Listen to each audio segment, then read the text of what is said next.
Now I can log in. I'm gonna show you which routes I have, and just remember that we're with Laravel Breeze at the moment. Okay, so let me see which routes do I have. I have login, I have register.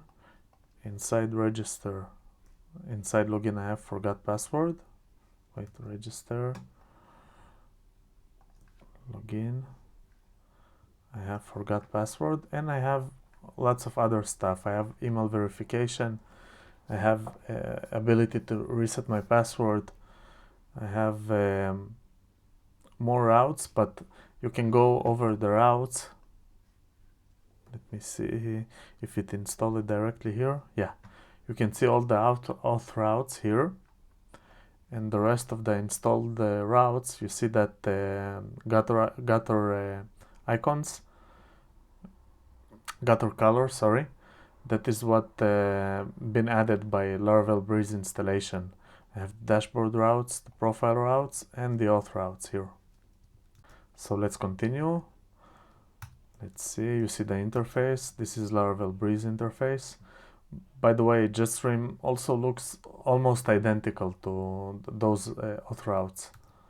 So I'm not sure that you'll see that much difference. Let's do a quick a nice user. I'm gonna do Sergio byte. I'm gonna suggest a password and register. Okay, so this is the dashboard route, which you can edit.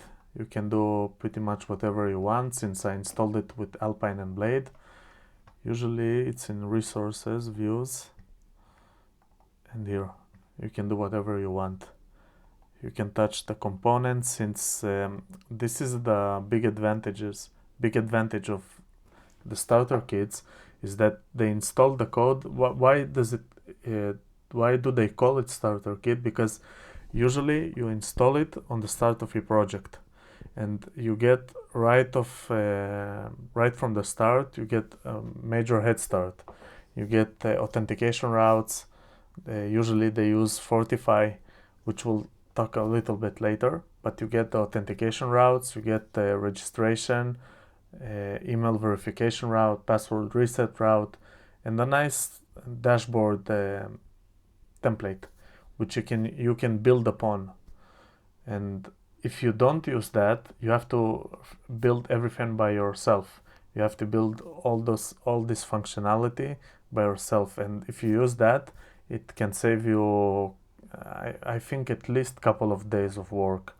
And don't forget that you can be, a big professional, and you can have lots of experience in the field and still do mistakes.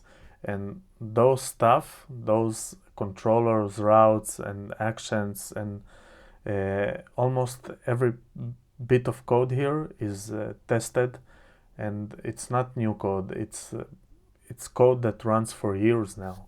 So you have the advantage that this responsibility won't be on your shoulders, since this is someone else maintaining it, and the Laravel team does an excellent job of maintaining it with tests. I think usually you have the tests here.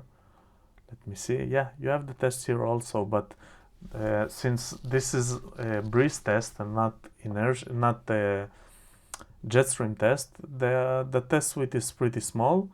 But the Jetstream test, for example, contains much more tests. So you can go through the test and learn, by the way, how the different functionality in classes work. Okay. Let's go over and see what else do I have here. I have profile page, which is a pretty basic profile page, but nevertheless, this is code that you will have to write by yourself anyway. If you have not static functionality, almost every website that has revenue is dynamic. So those stuff are pretty mandatory on every site. And if you don't use that, you will have to write it by yourself and maintain that. You have a delete account, and yeah, pretty basic functionality, since Laravel Breeze is a pretty basic starter kit. You know, I think they write somewhere here, or they don't write what you have, but you have to take into account that you have user login, registration, password reset, password verification, email verification, and profile pages, and that's it. If that's all you need, if you don't need themes, if you don't need API token generation and token usage, then that's okay. Then you don't need anything else. You can just take that and continue with that code and build your website or your web app.